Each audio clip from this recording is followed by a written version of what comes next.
and where they review the entire session and call out all the things that are benefiting to schools or that hurt schools. So IPD is the inflationary rate that's applied to our funding, increased by 3.7%. Special education cap was raised from 15% to 16%. That was the real disappointment, because we thought there were some bills introduced that took it a lot higher than that, went lower than even the lowest of the bills that were introduced when they finally compromised. They gave us a slight enhancement to the number of paraeducators that are funded by the per-typical school funding formula. They gave us 0.076 of a paraeducator for every 400 students we have. So Granite Falls has 2,200 students. We'll just say 2,400 to make it a nice round multiple of 400. So 6 times 0.076 is half extra staffing unit. The ESDs all got together in Washington State, the educational services districts, and presented to the legislature really clear evidence that the way they fund kind of our indirect costs hasn't come anywhere close to keeping up with the cost of inflation, and that they needed to significantly increase the funding to schools for this. They showed demonstration that that 2% increases we get in those indirect funding is really more like 20 to 30% is what the real measured costs are. And so they're giving us 2% and our costs are going up. So there's this huge gap in funding in there. And the gap for Granite Falls, as identified by the ESD, was I think $800,000 last year. The state decided they would increase our indirect funding by $21 per student, which gives Granite Falls $48,000 additional dollars next year for that. And there was one of the main focuses was to try and get an update to the transportation allocation model, because it's really outdated, and they did nothing to that. They kind of kicked that forward. They wanted to do some committees and do some legislative work. A lot of hope that this was the off session. So in Washington, they do a two-year budget. And last year was the odd year of the two-year budget where they can only do minor tweaks. This coming up session will be the full new budget where they can layer in a lot of new money to programs. Can you push me forward one? We also had some operational changes / cost savings measures. We're relocating the preschool to the ground floor of the district office, and we have moved everybody upstairs now, and we are working on the classrooms downstairs, getting them ready for preschoolers. We did receive a $94,000 grant to help pay for the renovations that we're doing to the building. It's going to pay for most of it. We're putting a little bit of money out of capital projects to do some things that we felt we could do. This was our only chance to do it, so we thought it'd be a good idea to do it. We had a reduction of 3 administrators. We had the addition, we're adding a special education 18 to 22 transitions program. It's going to be housed at the high school. There's been a lot of leadership changes here with the new superintendent and a couple of new directors and the new middle school assistant principal. We have bargain salary increases that for teachers it's 6.7%. That was bargained 3 years ago. For administrators, it's 3%. That was also bargained 3 years ago. For classified staff, it's 5%. That was bargained this year. And for non-represented staff, it was 3%, which was agreed to this year. We had 2 teachers on special assignment that are moving back to classrooms. And we're continuing to work like we did last year to better align our staffing to our enrollment to meet the needs of our district. And as a reminder, we'll be collecting impact fees starting this January. Next one, Dan. This is the proposed budget. So the full 215-page F-195 is in the board packet, and it's both in this session and in the full board packet. 215 pages long. It compares this year's budget to last year's budget to 2 years ago's actuals. I find that a little less valuable than pulling current data for this year. So I like to compare this year's budget or next year's budget to this year's actuals, last year's actuals, the year before's actuals, and the year before that actuals. So I like to have 5 years worth of actuals and then the budget, so I can we can see trends and see where things are going. So the data for the 23-24 actuals is projected, but it's going to be pretty accurate because there's only 2 months left in the school year. Yeah, next, please. So kind of a quick overview of where our funds are going. Most of interest is the general fund because it's where we do most of our activity. ASB fund, very similar to last year. Debt services, we have enough money going to be raised to pay for all our outstanding debts. Capital projects, we try and spend everything in capital projects every year. Transportation vehicle, we want to spend everything in transportation vehicle, but there's a 2-year waiting period for buses right now. We had 1 bus delivered last week. We have 4 more buses on order, they're about $160,000, $170,000 a bus. So we've ordered buses, even though we really don't have all the money for them yet, because we know it's going to take 2 years to get here.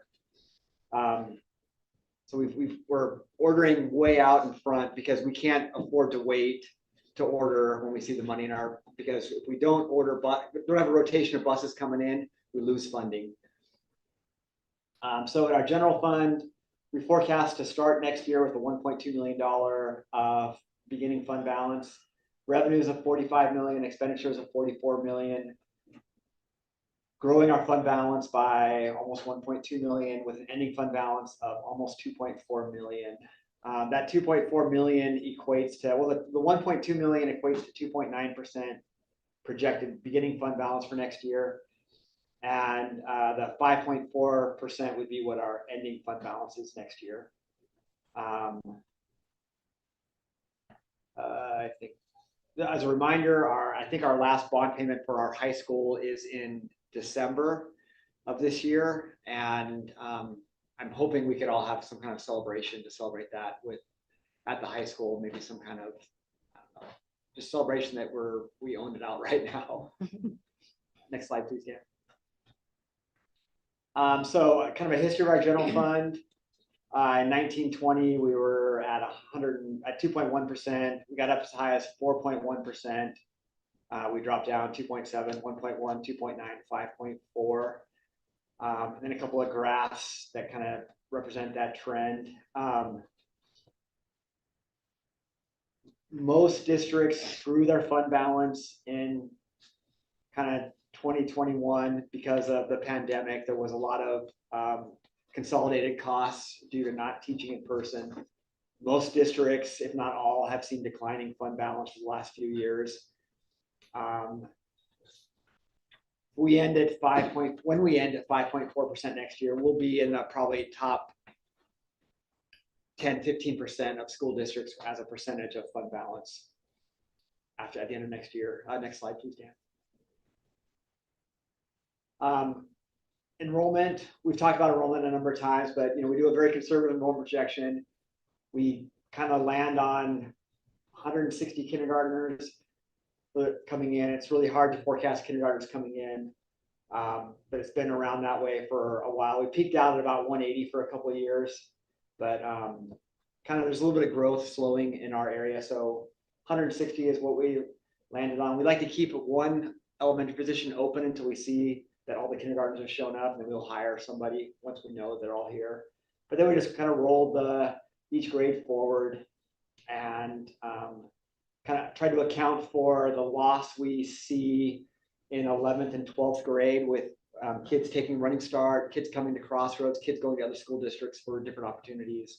We tend to lose a chunk of kids at 11th and 12th grade. So we were forecasting 2281 as our enrollment for the year. We're forecasting starting the year with a 21.1% SPED rate.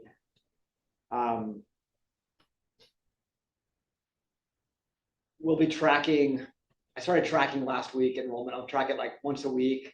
until about the middle of August, and I'll start tracking it every day just to see the enrollment coming in. And I can, in the August board meeting, I'll share out kind of how we're doing the summer in enrollment. Next slide, please, Dan. So we are kind of showing an enrollment trend over the last 5 years, and it's been increasing. And one of the things that I built this slide to kind of point out the work we've been doing as a district to try and get our class sizes more comparable with our surrounding districts and to meet what's in the contract language. So on the graph there shows the blue bars are enrollment. The lighter line is classified staffing, and the yellowish line is certificated staffing, mainly teachers. And we've been fine-tuning our scheduling really at the high school and the middle school to get our class sizes up to 25, 26, still the smallest in the area, but getting a little more closer to contract language so that we can have some savings there. And as staff retire, we try and see if we can move forward without rehiring. Next slide, please, Dan. Kind of a breakdown of where our revenue comes from. The bulk of it comes from state money. There's 2 buckets of state money, and that's totals about $34.5 million. All right.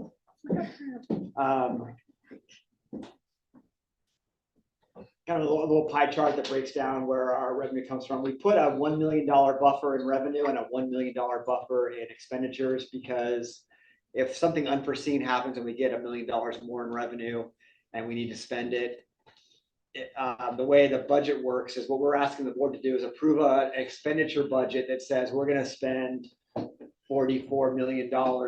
If we need to spend 44 million and 1 penny, we have to come back to the board and ask for approval to spend that extra penny. So we try and build in a buffer so that if it's a small difference, we don't have to come back to the board and say, hey, can we spend an extra $100,000 for whatever reason? Next slide, please, Dan. And then just showing that our revenue's been going up as our enrollment's been going up and as state funding formulas have changed.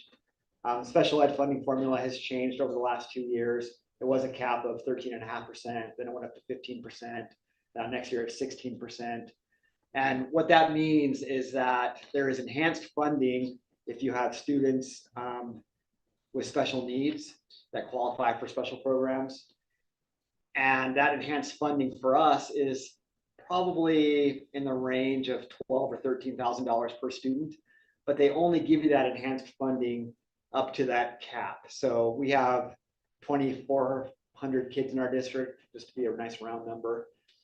16% of 2,400 is somewhere around, I don't know, let's say it's 400.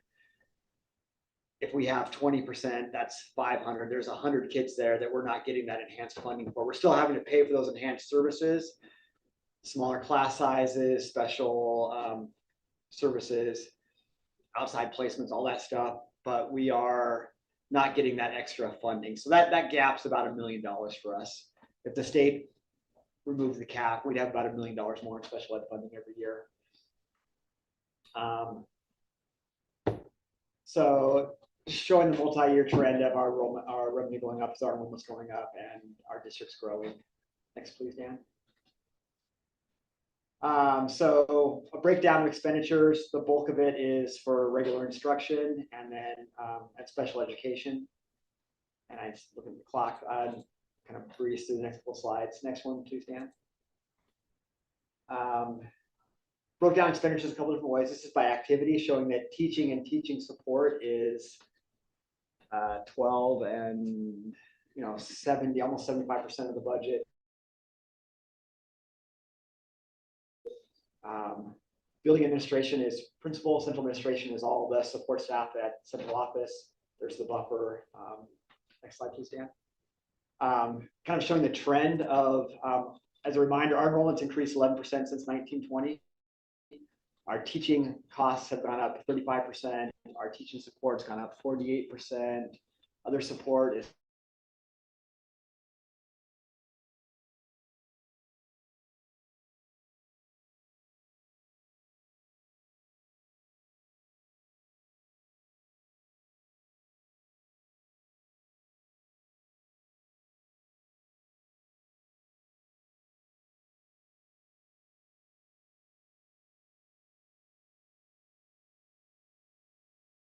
preschool and speech. Teaching support is library, counseling, case managers, SSAs, campus monitors, behavior monitors, student supervision, nurses, professional development, and you see the other categories. Next slide, Dan. Expenditures by objects, another just a different way to look at expenditures, but we'll breeze past this one. Next slide, Dan. And then our increasing expenditures, the revenue's gone up, our enrollment's gone up, our expenditures have gone up as well, but we've kind of tapered the increase of our expenditures. We've been working really hard, again, to remove or to right size staffing that is furthest away from students, to get class sizes more in line with our contract language and our surrounding districts, and to try and find more efficient ways to operate as a district. Next slide, Dan. As part of our budget, we have to create a 4-year plan. So we have to do a 4-year enrollment plan, a 4-year staffing plan, 4-year revenue, 4-year expenditures, and a 4-year ending fund balance. So in our 4-year plan, our fund balance grows from 5.4% at the end of next year, 8.9% at the end of the following year, 9.8% the following year, and 10.6% the following year. And each year gets less and less accurate because it is a forecast based on a lot of unknowns. I think we're very conservative with our enrollment. We're 160 kindergartners and then rolling each grade band forward. That's why there's a bit of a drop off in 27, 28. We don't think that's really going to happen, but by just rolling grades forward, we end up exiting a large senior class that year. And so it kind of backs our enrollment off a little bit. Can I ask a question? Yeah. Here? Sorry.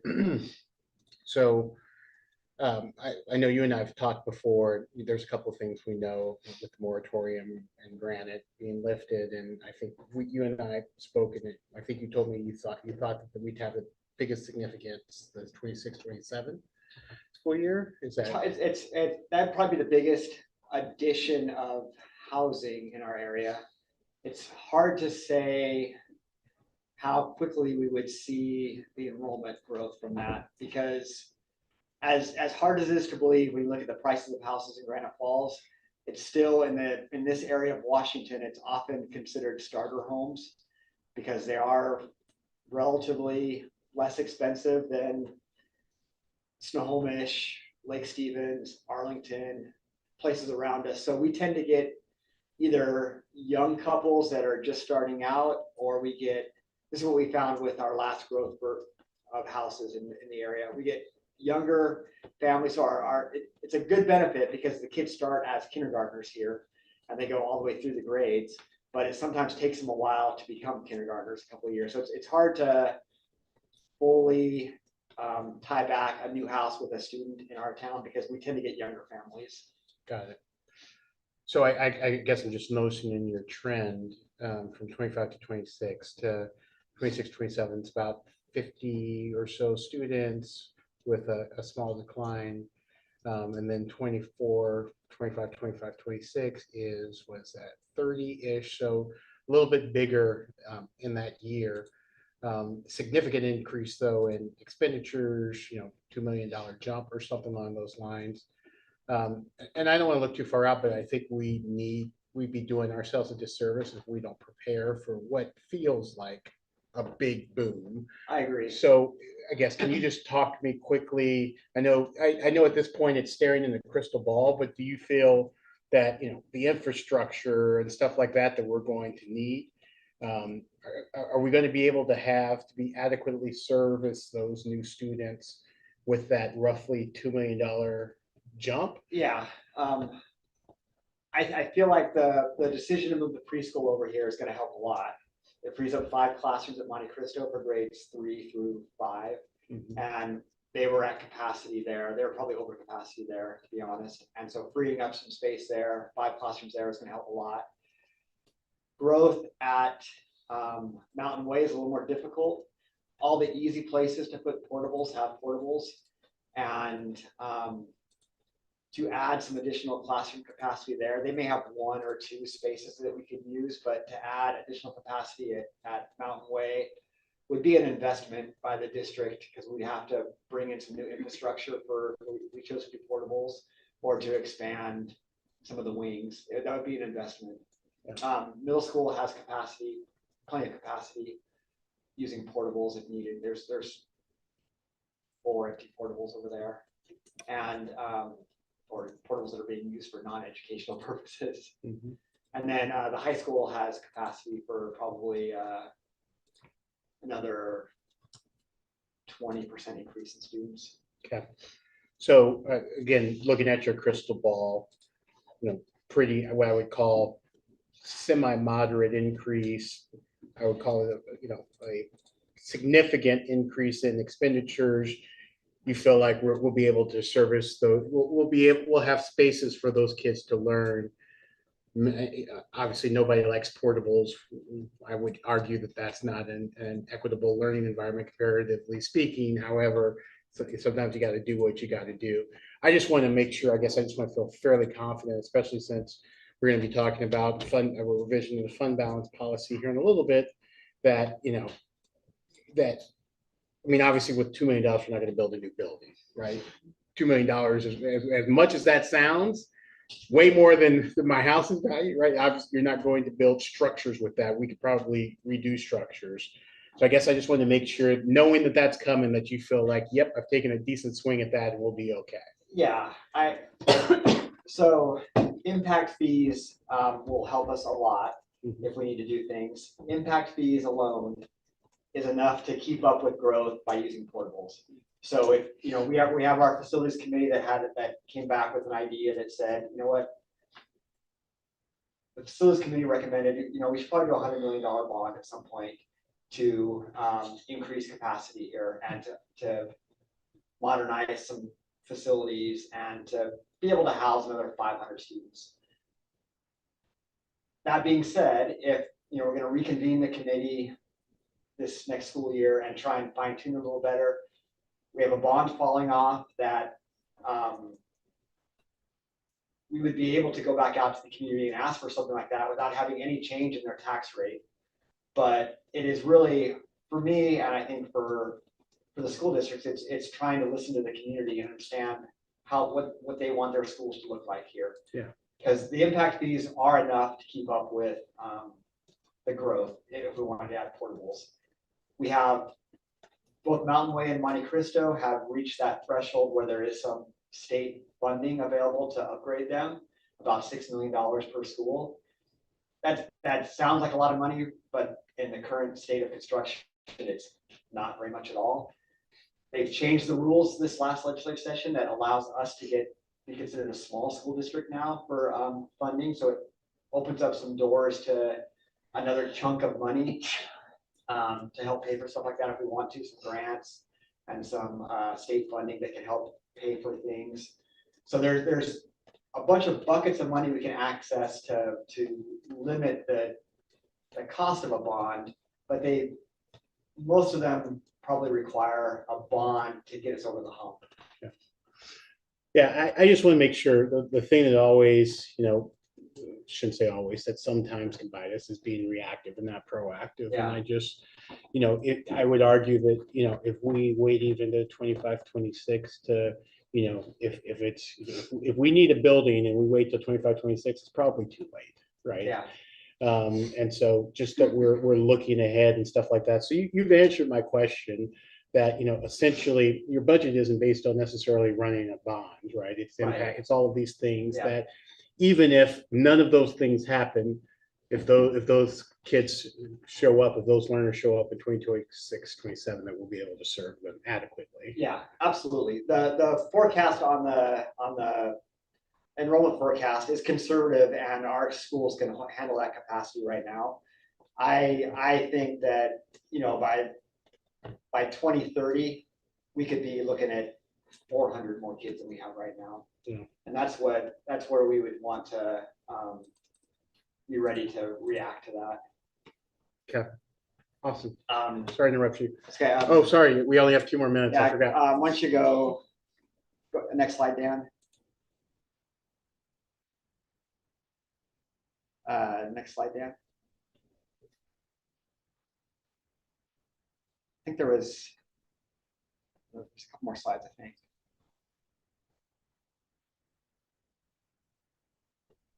Just reset, it looks like.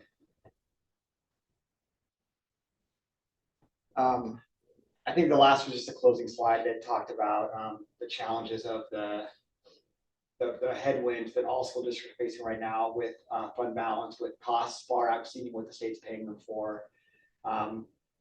Keeping an eye on the news, seeing what's going on around us. I think we are a nimble district in a much better state than a lot of districts around us. And I think our nimbleness helps a lot.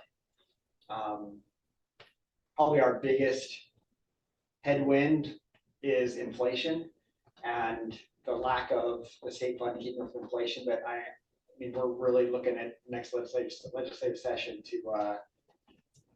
to address inflation, to address special ed funding, and to address transportation, because all three of those are dramatically underfunded. Perfect timing, because I think it's 6 o'clock. Any questions in the next couple of seconds for him before we go in the regular session? Nope. Okay. Thank you, Marshall. Thank you. Appreciate it. So just waiting for the clock to turn. All right, it's 6 o'clock. All right, I would like to call the regular school board meeting of the Granite Falls School District to order. Please rise with me for the Pledge of Allegiance. Oh, yeah. I pledge allegiance to the flag of the United States of America and to the republic for which it stands, one nation, under God, indivisible, with liberty and justice for all. All right. Wonderful to see everybody. Just for a quick roll call, we have Director Kincaid, Director Dockner, nailed it, myself, Director Carey, as well as our Superintendent Dana Geeslin, and our Secretary. Are you the board? No, technically Dana's the Secretary, as well as Paris. Just Paris is good. Who's queen of all things. Yes. Queen of all things. All right. So moving on to reorganization and item 4A, a couple of things real quick. So this is every year at this time, we the board reorganize. Oh, yes. Well, Bill's driving up right now. Bill's driving. Okay. Yes. Okay. Yes. Let me, because I opened up this part, I'm following the Robert's Rules of Order, and then I'll make a motion later for that. Okay, so anyway, so every year at this time, we have our annual organization meeting. It's in our policy where we call for nominations for all of the board roles. It's been an absolute honor of mine to serve as board chair for the last 2 years. I would say the height of that is getting to appreciate and send Dr. Middleton on to his next adventure, and then hiring an amazing Superintendent Dana, who then went in and hired 2 amazing executive directors. And I have been very proud to lead this board in that way. Typically, the way that we kind of do it, Eric, I know this is your first one. Typically, the president serves for a year or 2 or more.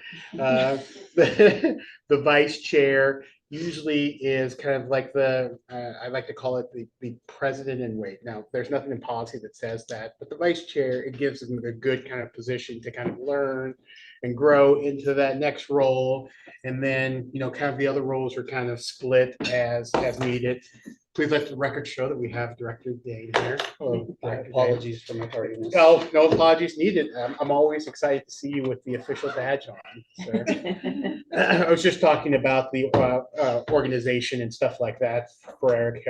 Actually, is this your first one too that you've gone through, where we selected president and vice chair and stuff like that? No, we just did it a month ago. That's true. We did just do it a month ago. So anyway, that's usually kind of the way that it splits up. I think the only thing for the president that is in our policy is that you have to be on the board, I think, is it 2 years before you can be board chair and stuff like that. And really the main role of the board chair. I always like to say everyone has the exact same power on the board. That's the beauty of the system. Really the goal, the focus of the board chair is to make sure that the meetings run organized, that the agenda is set, that there is a single line of communication to Dana. One of the challenges of boards can be if there's 5 different voices, because we're all her boss. And so if there's 5 different voices telling her 5 different things, it's really hard for her to be effective. So in a perfect world, we funnel our concerns, our thoughts to the board chair, who then forwards it on to Dana, so that that we're speaking with one voice. But other than that, everyone is equal, and that again, I really feel like that's the beauty of the system. So I certainly feel like it's my chance to give someone else that ability to lead in that president role, and typically, like I said, the vice president is the one that's kind of up next. But obviously, we'll talk about that as a group, and we'll make nominations and stuff like that. But just as again, as an executive privilege, if I could put a small plug, I think Carly Kincaid would make an amazing board chair. There's not very many opportunities that you get to upgrade. And I would say, why are you nodding your head? You're agreeing already. It's kind of hurtful. It's a little hurtful, but yet same true. I think she would be a tremendous upgrade. I've since Carly and I came in on the same cycle, and last couple of years getting to know you and your passion for parents and for advocacy for parents' voice and stuff is extremely commendable. And I would love personally to see you in this role, to be able to further that work. So a little bit of executive privilege there, but anyway, so one of the kind of weird things, Eric, about, are you okay with me calling you Eric, by the way? Absolutely. Okay. I probably should call everyone Director Blake or something like that, but my mind goes a million miles a minute. So kind of always the weird kind of awkward thing is technically, so we'll do a roll call vote for the president and the vice president. Oh, I am the president pro tem, then it's just a yay or nay for the alleged rep, the WIA rep, community liaison, and stuff like that. And then everyone takes that role that minute. So the person who's nominated president is the president for the rest of the meeting, and yada, yada, yada. So there's always a little awkwardness. I just wanted to make sure that you weren't caught off guard or anything like that. And then that person will serve in that role for the remainder of well, I guess until July of next year, when we'll go through it again. So that's kind of how things go. So how do I do this effectively? I'll do it after this. We do have one board member who's not here, but you can be elected to a role even if you're not here. Obviously, hopefully that person is talked to about that and stuff like that. I neglected to move to have that person excused for this meeting. I'll do it the minute after we're done with all of that. So are we good with that? It's kind of discussion, just making sure everyone's good with lining out. Okay. So with that, I would like to call the annual organization of meeting per policy 1210 to order. Item number 4A. I would like to call for nominations for president. And again, if you allow me some executive privilege, I would like to nominate Carly Kincaid for the role of president. Do you accept the nomination, Carly? I do. Outstanding. So now with a roll call vote, I'll call your name and you can say, oh, sorry, I'm doing it wrong. Are there any other nominations for president? Sorry, I shouldn't have acted like that was the end of it. No. Okay, hearing none. When I call your name, please either say yay or nay that you are voting for the nomination. Director Dane. Yay. Director Gottner. Yay. Director Kincaid. Yeah. And Director Carey, I will say yay also. Unanimous. Really, I will now ceremoniously pass the gavel to you, and you can go through the rest of the organization. Okay, so, Call for nominations for vice president. okay, I will call for nominations for vice president. I would like to nominate Peter Ledoux.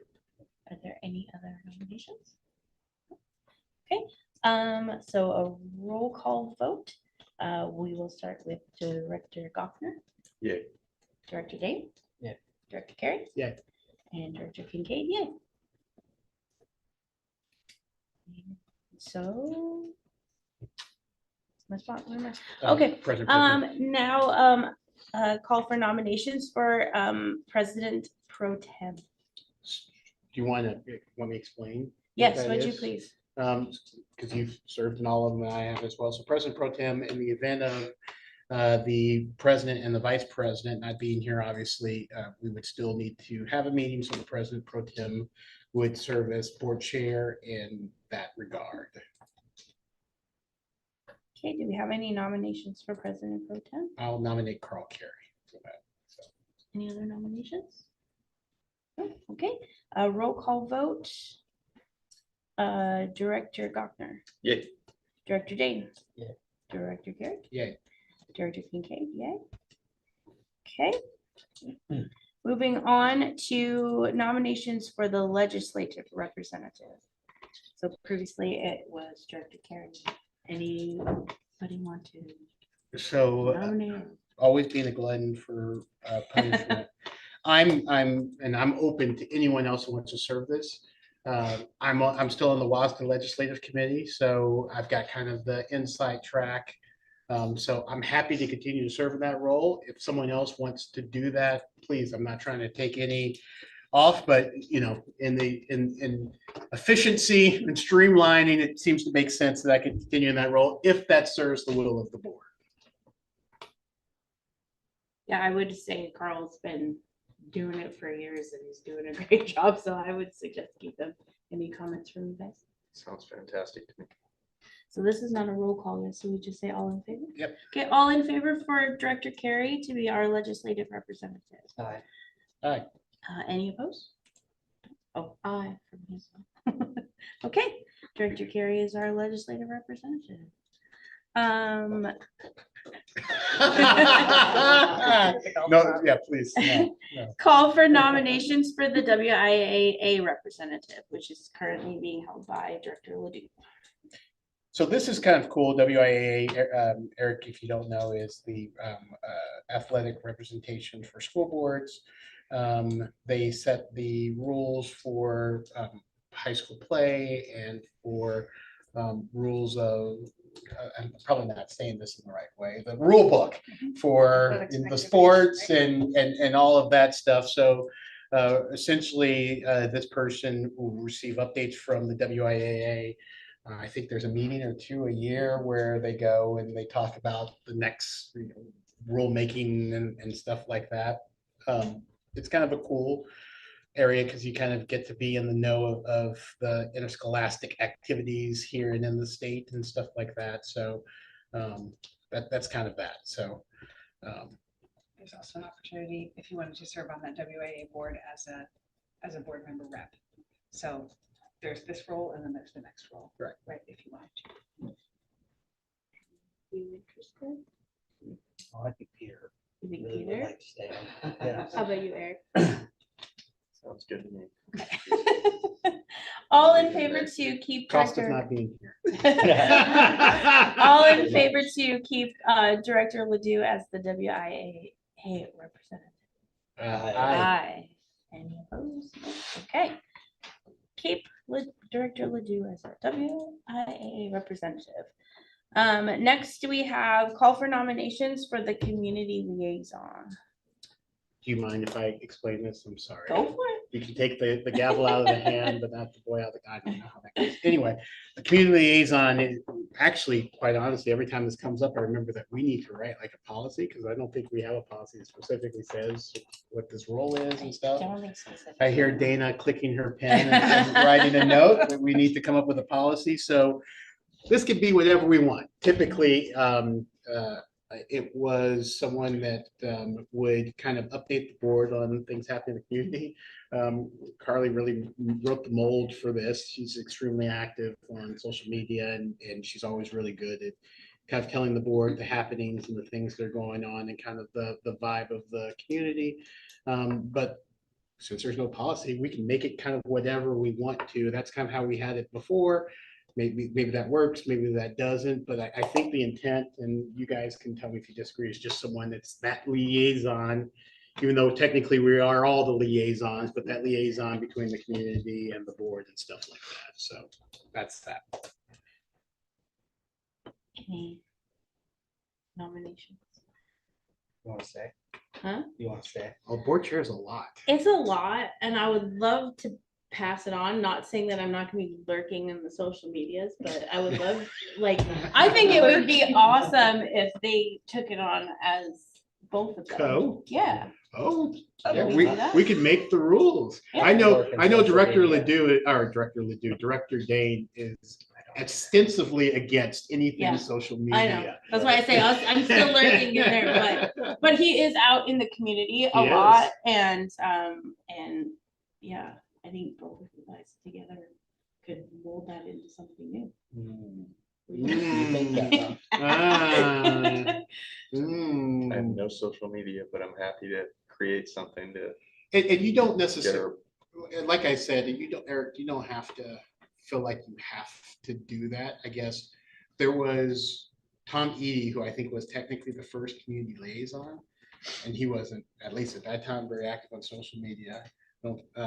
He would sit on the Chamber of Commerce meetings, and he would go to coffee with the chief and stuff like that, and be like, oh, so I don't feel like you're pigeonholed to be like, well, now I got to respond to comments on Facebook No. about the Grand Falls School District. I think you can make it, in whatever way you feel like you can best serve that, then you can do that. I don't want to push you into something. It doesn't seem like it fits you. I'll push it. That's fine. I can do it. There you go. Eric would like to. Okay. All right. Can I make a nomination? I'd like to nominate Eric Gochner, Director Okay. Gochner for Community Liaison. All in favor? Oh, is there a second? Second. Okay, all in favor? Aye. Aye. Excellent. Okay, moving on to our board preferences for allocations to schools.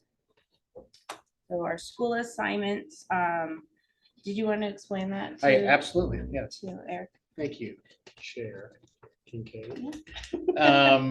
So this is a really cool thing about being in a small school district is we can be board representatives for each of the 5 buildings that we have.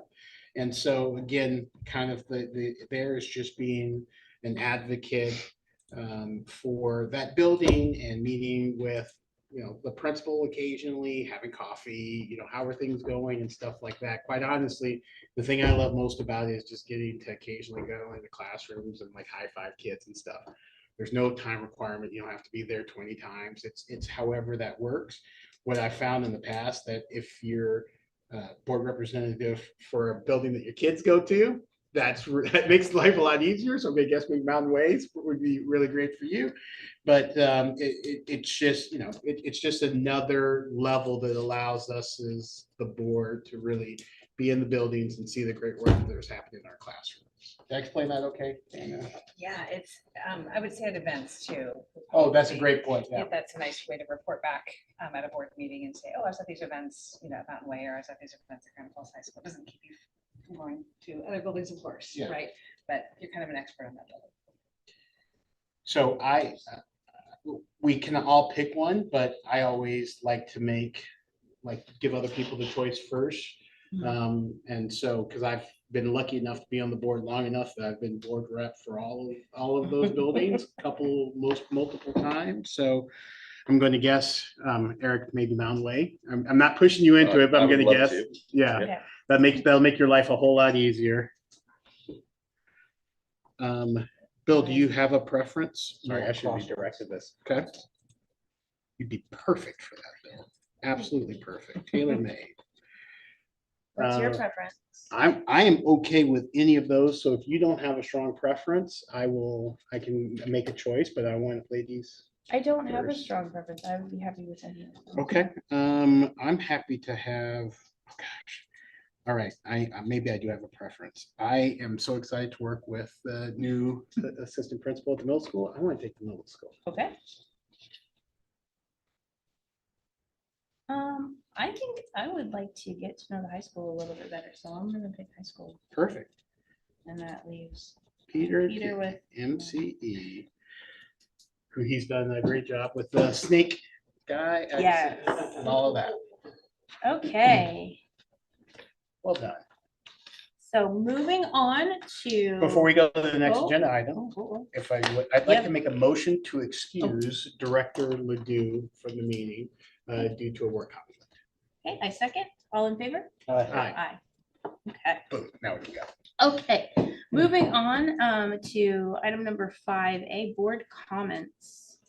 I'm gonna jump in and be greedy for a minute and take the first one, Yes. just because I don't have a lot to say, but I want to say it. I just wanted to say that I am excited to be president, and I hope that I do a good job in your eyes, and I'm thankful for Carl. I've already asked him, if I have questions, if I can ask him questions, because he's been in this role for a long time. So I'm excited for that, and I wanted to thank you for your job and for jumping in when we lost Tina, and you've just done an amazing job, and you've been a great example to follow. So thank you. Thank you. Um, It's been a lot of information very quickly. I appreciate the help from everyone. I'm excited to be involved in the community and see what's next. Dr. Tate? Yeah, just want to say that I'm really excited about how our school district administration is coming together, our new hires that we had the opportunity, the privilege to work with the hiring in the hiring process to bring this about. And I know that we need to be patient, but I'm excited to see where the school district goes in the next year. Dr. Karen? Yeah, thank you, Director Kincaid, for all the nice words. Summer is always a cool time because, I get to see, a lot of people I don't, something about the weather turning nice and kids being out of school, and at least where I live, which it doesn't have a ton of I guess, density with people around, but I hear kids on bikes again and laughter and stuff, which I don't hear, outside of the summer and stuff, because there is a little bit of a trek to get to where I'm at and stuff. But I don't know. I love this time of year. I'm extremely pleased with what Dana, you and your team have done with the reorganization here in the district office. It is amazing what the removal of a couple of walls and a couple of coats of new paint will do. I spoke with Patty downstairs, and I don't think I'm saying anything out of turn to say that she is absolutely giddy to have littles in the building and to be right there and stuff like that. Patty and I go way back to even back when she was a secretary at Mountain Way and stuff, and she's so excited. And it's just, there's a new energy that I'm starting to feel, which is really great in the summer, heading to what hopefully that energy carries through to just an amazing school year and stuff. So that's all I have. Okay. Moving on to item 6A, superintendent report presented by Dana Giese. All right, I'll do it from right here because Okay. we have a screen that we're facing and a microphone, so.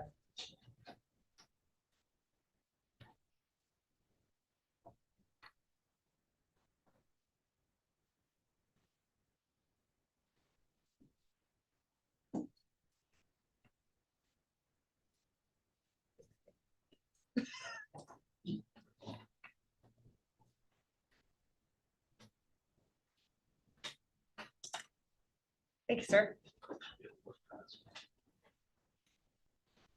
All right. There's a lot of words on this slide, so I apologize. And it kind of did that weird formatting thing again. So first of all, a huge shout out and thank you to Marshall and his team.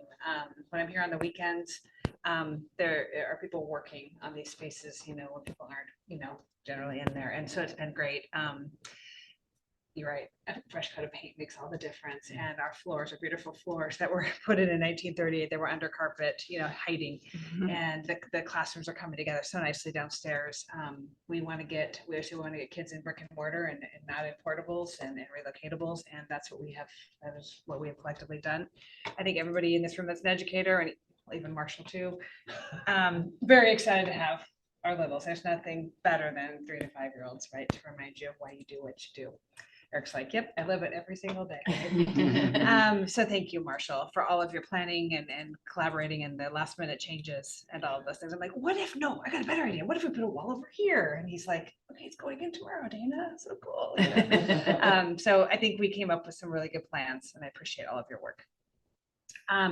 We're super excited to have Candace Ward here. She is our new assistant principal at Granite Falls Middle School, as well as our CTE director.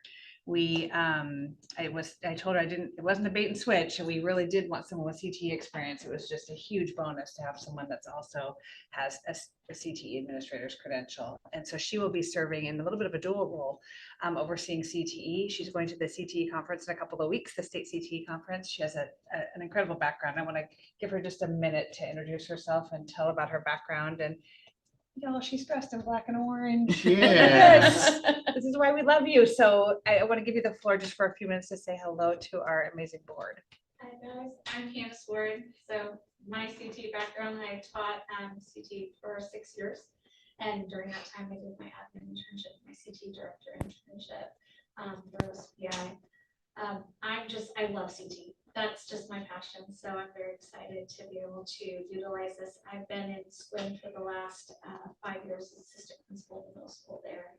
So I'm excited to be able to use both things I love so much. So I didn't think I'd like middle school. I think I said this in my interview at the beginning because I was a high school teacher.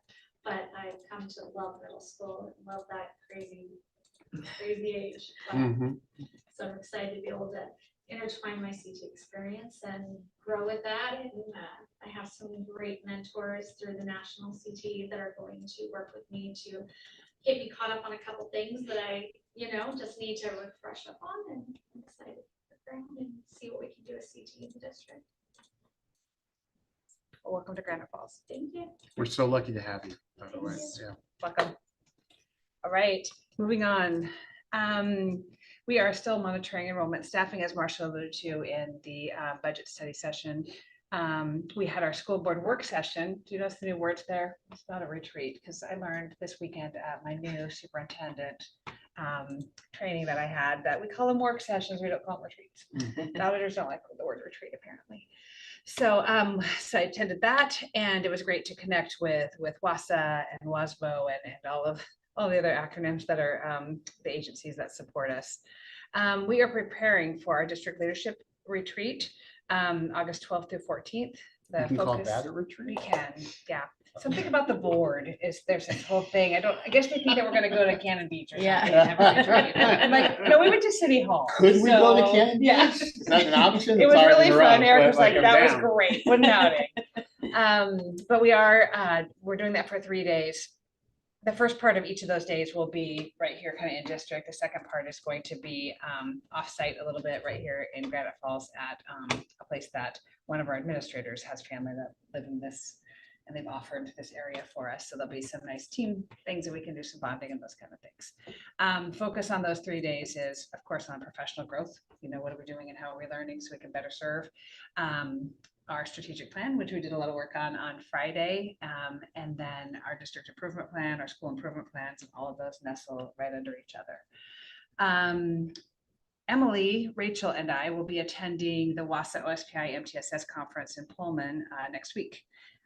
You want to say what MTSS stands for? Multi-tiered systems of support.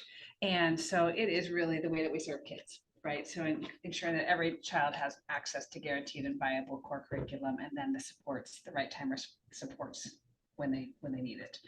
And Emily and I will be presenting there as well. And Rachel might be our only attendee at our session, but we have one planned, right?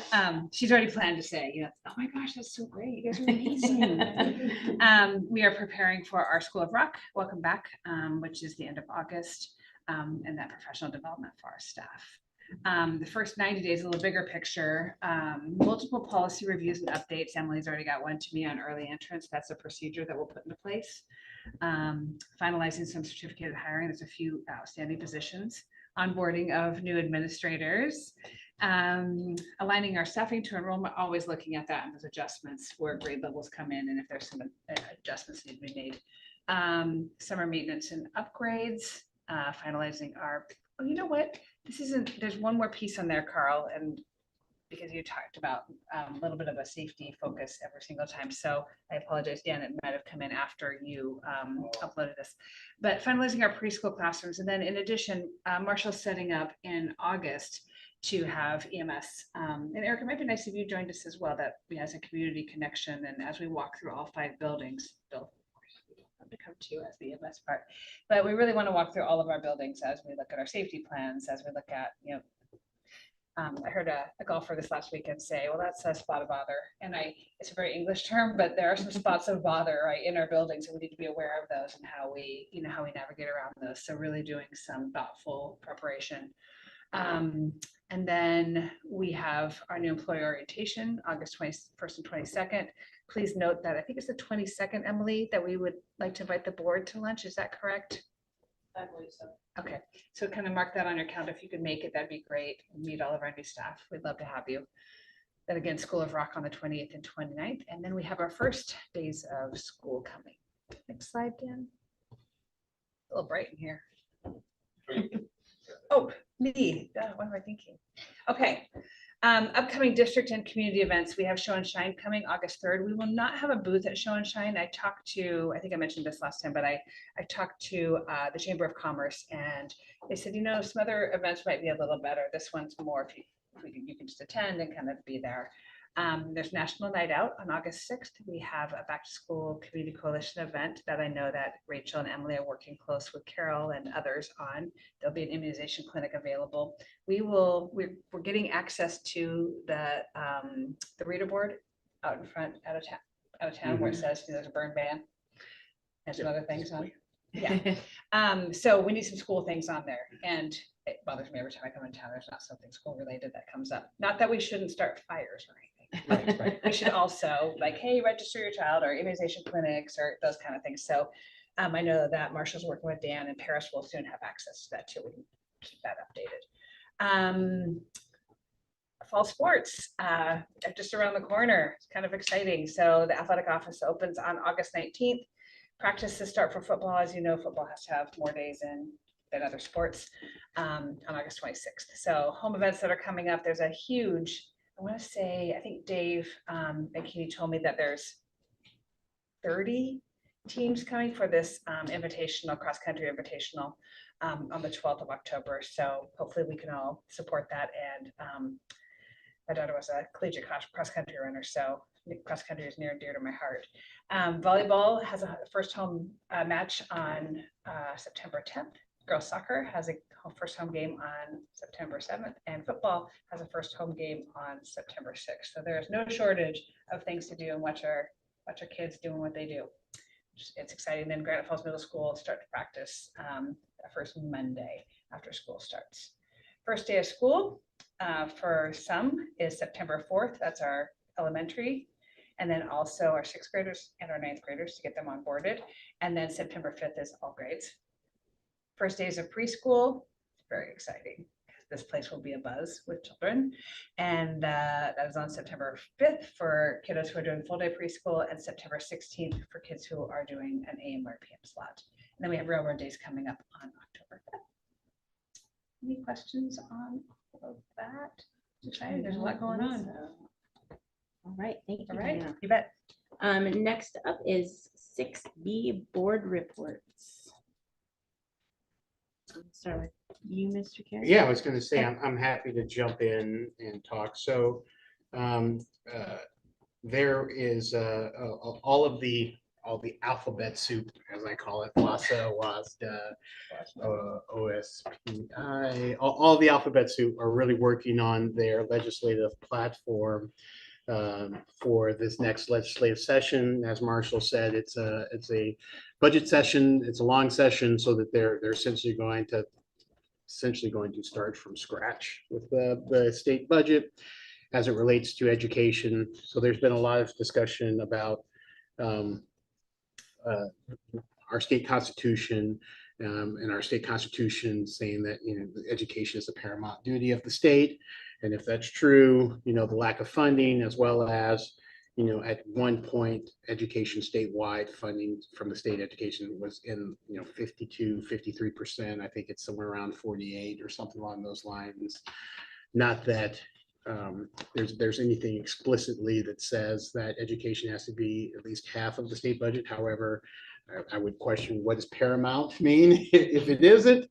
So it's pretty cool to see all of the various organizations kind of really aligning around having a consensus, all be advocating for the same things in the pillars, which I think is great because some of these organizations have, pretty robust lobbying arms and, a lot of contact with a lot of legislators, not only here on the west side, but also on the east side. And so if we're all saying collectively basically the same thing, then hopefully the message gets to our lawmakers that, that we are in dire need of some help. And we've talked on this board a lot about special education. Marshall just talked about special education, our percentage and the way that we're funded and stuff. I won't go through all of that, but I would like to read kind of an excerpt from WASA, which is the Washington Association of Superintendent School Administrators. Thank you very much. They sent a joint letter to Director David Schumacher, with the Washington State Office of Financial Management. So I'll just read a couple of excerpts from this. On behalf, dear Director Shoemaker, on behalf of school leaders across the state, thank you for your continued support of public education and our public schools, students through investments in government's proposed operating budgets. In particular, we commend your advancements in the area of equitable funding for basic education in all school districts in every corner of the state. As you know, school districts throughout Washington are currently facing a troubling financial reality in their quest to serve all students. Despite the best efforts of those involved in its crafting, the McCleary solution, and there's parentheses, or there is bunny ears there, and the associated prototypical funding formula are not adequately meeting the needs of schools and students. This, coupled with dramatically escalating costs for the necessities schools rely on, is leading to catastrophic financial challenges for impacted school districts. This year, we respectfully request your consideration of a proposal to provide full funding for 3 vital basic education issues: special education, material supplies and operating costs, MSOC, which Marshall talked about in ours, and public transportation. And then he goes on to talk about kind of the needs in those areas and stuff. But specifically, let me just really quick read what he says under the special education portion. While school districts are legally bound to serve all students with disabilities, current funding falls short of meeting those obligations. Despite recent increases to the funding cap, the disparity between districts' expenditures and allocated funding continues to widen, necessitating reliance on local levies to bridge the financial shortfall. To rectify this, we call for an increase in special education, tiered multipliers, and the removal of enrollment funding caps. Request that would be about $539 million, equivalent to the 22-23 shortfall. So the reason I just bring up that $539 million in the grand scheme of things, when you think of the entire budget for the state, $539 million isn't a lot of money, right? There's not a huge number of schools in that I guess would now be 16 up plus model. And so the hope is, and the communication is that now they'll see that that's a chunk that they could hopefully absorb, which will also help get us closer to that 50% or so mark of the state budget. So obviously, as we've talked about here, that alone, like if we were fully funded for special education, everything else would work. Correct me if I'm wrong, Marshall, but no cap. And safety net still existed for those rare occasions where you're having to send a student out of state for services. We would have no funding gap in special ed. So we would be able to provide equitable education comparative to our neighbors. So they're much larger districts that get greater funding. We'll be able to provide more student services, more student counseling, mental health, drug aware, like all of those other things we'd be able to fill with that gap. And I would love, and I challenge every time I'm sitting in front of a lawmaker, tell me that we don't need those and I'll wait. Right? Like, tell me that that's not important. Tell me that you don't know a kid that isn't struggling with mental health. tell me that you know a kid that's struggling with a substance abuse. Tell me that you don't know a kid that is from a broken home and needs some additional services through McKinney-Vento and stuff like that. We would be able to really reach students, learners where they are and stuff. So anyway, obviously, as you guys know, I'm extremely passionate about this. So fingers crossed that this is one of the things that they really look at. Obviously, as your ledge rep and as my role in the legislative committee, you can rest assured that I will continue to advocate and will advocate to their face for this as we go through the school year. So. And Marshall was saying that this stuff, they're hoping to really talk about at the next session. When is that next session? The next session starts in August, September. I thought it was later than that. That's a really good question, Carly. It's a long session, so I'm not really sure. However, I will Google it, and if you give me a second, I will tell you. I think I it's, thought it was January. yeah, I think too, it's but January. while he's doing that, 3 areas of focus, and we heard that this weekend from WASA, and it's also from WASBO, are special education, fully funding, transportation, and then the MSOCs, the increase that Marshall was talking around, if you think even just utilities, right, how we're not funded for all of those. I think the best example I give people is that our insurance went up $200,000 last year. We don't have any claims. We're a very low risk district. We have $200,000. We got about $5,000 in additional funding to pay for that. So It is January. I don't know what date though. It says it's sometime in January. Yeah. As far as the community report goes, I don't have much. Janet kind of covered the community events. The big one is the show and shine. If you haven't ever been, it is amazing. It is getting bigger and bigger every year. It's a lot of fun. Might catch a glimpse of my children call his car the purple spaceship. So you might catch a glimpse of that. It's a really fun event, and if you're there just walking down the street, you will run into someone you know. It's like a Multiple family times. It reunion. is. You run into everyone. So it is a lot of fun, and a good way to kind of celebrate summer in our community. And then let's see, Peter is not here for the WIA report, so we will pass on that one. Next up is item 6C, business report prepared by Marshall. there's nothing really new in it. So just if you guys have any questions about it, we're on track for $1.2 million fund balance. So our time of the year, we'll start pulling out of our hole in July and August and finish the year positive. 1.7 million is what we're getting from Station Net. Are there any questions for Marshall? No. Okay. Moving on to item 7A, items from the floor. Do we have anybody sign up? No. Okay. There is no unfinished business, so we'll move past that. Item 9A, new business. The first and second reading to amend policy 6022, minimum fund balance requirements. So Discussion. yes. So if you don't mind, if I jump in here. Please. So back in 2009, this board set a minimum fund balance requirement. Actually, I'm sorry, we started in 2009, but we revised it in 2019 and 2023. And the intent was at the end of next school year to have a 10% fund balance. When we originally talked about this, COVID, and which, by the way, I'm excited one day to never have to say again. So a lot of things changed last year. The board decided to suspend the 22-23 step of that. So technically now in 24-25, it comes alive again, and we would need to be at a 10% fund balance. So as actually the person who initially wrote this and brought it to the board and stuff like that, we're revising it now to have some tiers, which I like. So we've got a 24, 25, 25, 26, 26, 27, and so on. I'm excited that we are in a position where we can forecast to consistently grow that fund balance, which obviously is going to be in the best financial interest of the district.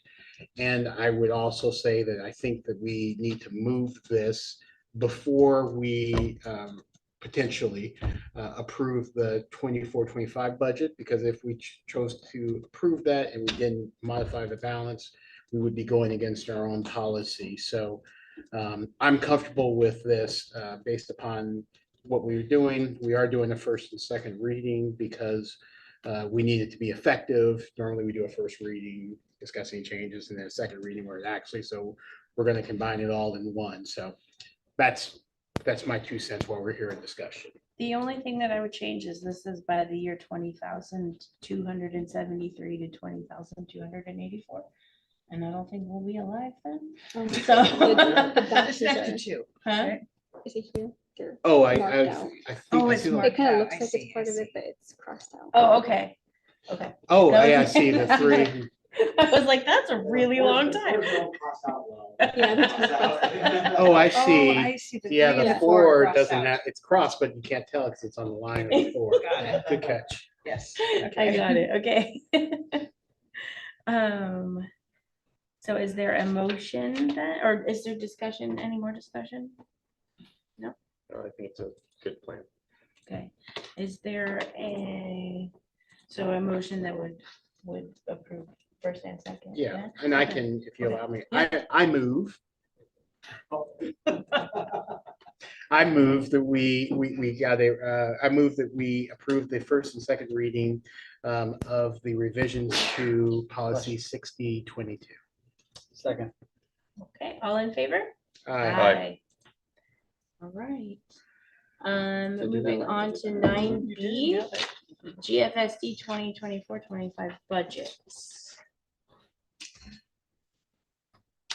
So Marshall, I know every year we obviously approve a budget. Every year we do a budget revision. You explain that really well, with the, if we spend a cent more in an area that we have to do a budget revision.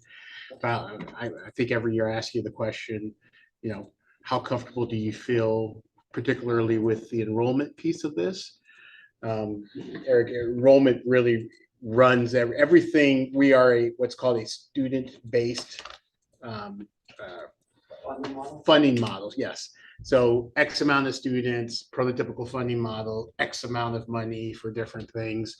So the bad part of that, and this has happened before, is that if we say, for example, we're going to get 2,200 students and 2,100 students show up, and we've hired teachers and done all of the things for 2,200, and then suddenly you have 100 less, like you're making some really tough, bad decisions. So I've always advocated strongly, like, be conservative. Like, I would rather, and this isn't great either. This obviously has its inherent problems of trying to hire people in August or September, right? When you're like, we have 40 more than we expected. We need another classroom. That has its own issues, but I would much rather that than the inverse.